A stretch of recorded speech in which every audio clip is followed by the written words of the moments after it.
Kami dari Grup Mentoring ICB 2022, kelompok AT29, akan mempersembahkan sebuah video mengenai adab pergaulan.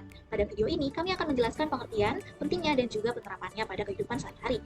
Dan akan kami sertakan pula dalil dan juga kesimpulannya di akhir video. Yang pertama, pengertian adab pergaulan.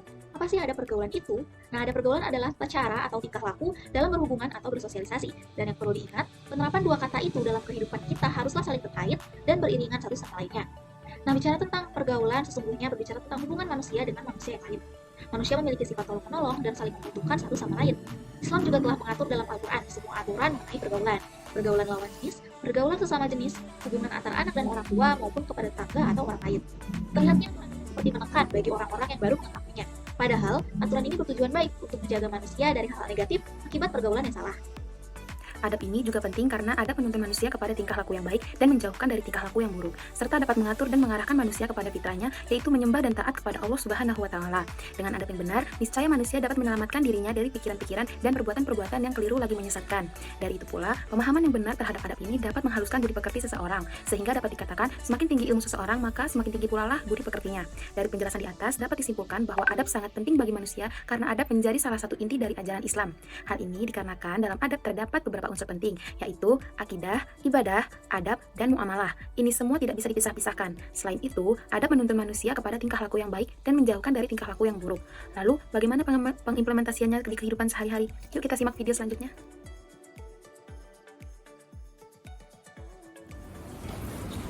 Kak, iya kenapa dek? Nanti aku minta tolong buat bilang ke mama mau kerja kelompok di rumah Yasin Ustaz di Jalan Sari. Terus pulangnya jam berapa? Habis maghrib ya kak? Oh iya. Yaudah hati-hati ya, Dek. Waalaikumsalam.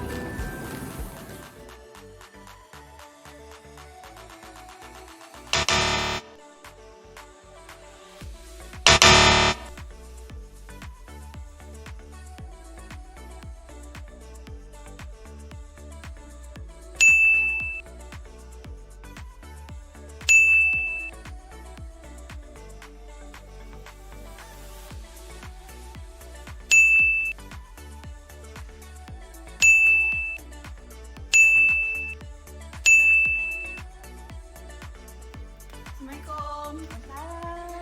Ma, Dek, nanti mama aja dulu yang ngomong.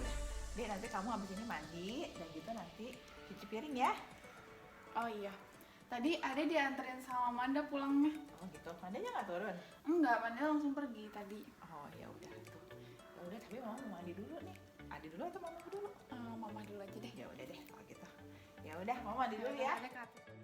Dalam Quran Surah Al-Hujurat ayat 10, kita diberikan pelajaran bahwa dalam bergaul, hendaknya kita bisa menjadi seorang yang damai dan mendamaikan, tidak sampai bertikai atau berbuat masalah dengan siapapun, dan itulah yang sesuai dengan apa yang diajarkan oleh Rasulullah Shallallahu Alaihi Wasallam. Yang bunyi ayatnya, A'udzubillahi minasyaitonirrajim, Bismillahirrahmanirrahim, Innamal mu'minuna ikhwatun fa aslihu baina akhawaykum wattaqullaha la'allakum turhamun.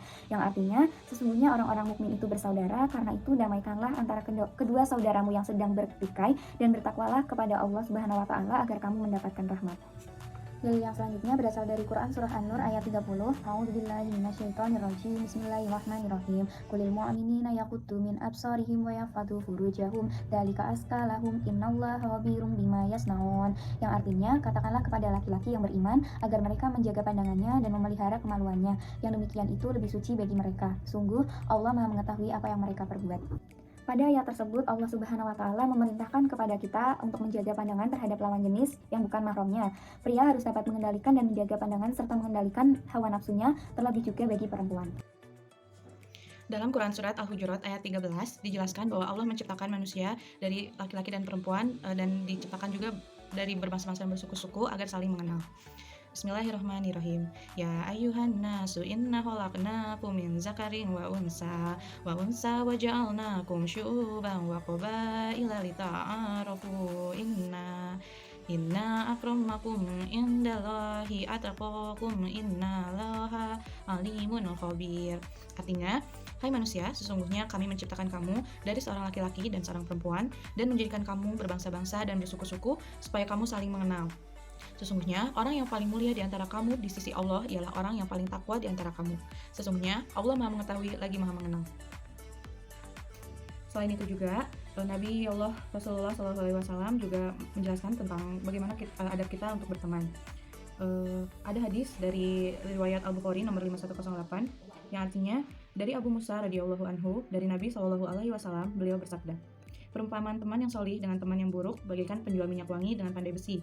Bisa jadi penjual minyak wangi itu akan menghadiahkan kepadamu atau kamu membeli darinya atau kamu akan mendapatkan bau wanginya, sedangkan pandai besi hanya akan membakar bajumu atau kamu akan mendapatkan bau tidak sedapnya.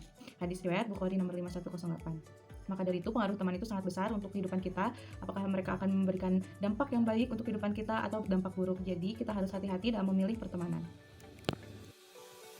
Dari penjelasan di atas dapat kita simpulkan bahwa kita sebagai umat muslim dan muslimah memang seharusnya menjaga batasan dalam pergaulan.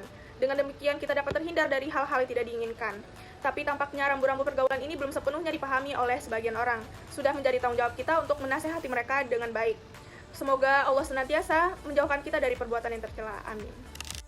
Melalui Al-Quran, Allah memerintahkan hambanya untuk berhubungan baik dengan semua manusia sehingga hidup harmonis dalam kebersamaan. Umat Islam hanya bisa hidup bahagia di dunia dan di akhirat apabila mempraktikkan ajaran yang terdapat dalam Al-Quran.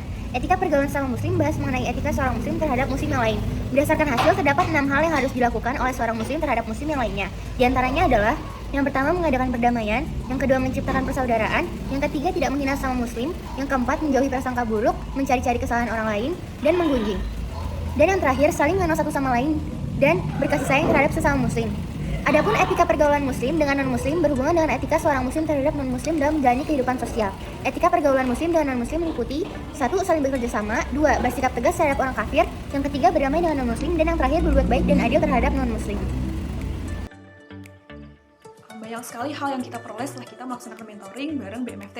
Selain kakak mentornya yang ramah dan baik banget dalam menyampaikan informasi, kita juga bisa memperoleh teman baru yang bisa kita ajak sharing dan diskusi mengenai hal agama Islam ataupun yang lainnya yang sebelumnya kita nggak tahu, sekarang kita jadi tahu. Terima kasih Badan Mentoring.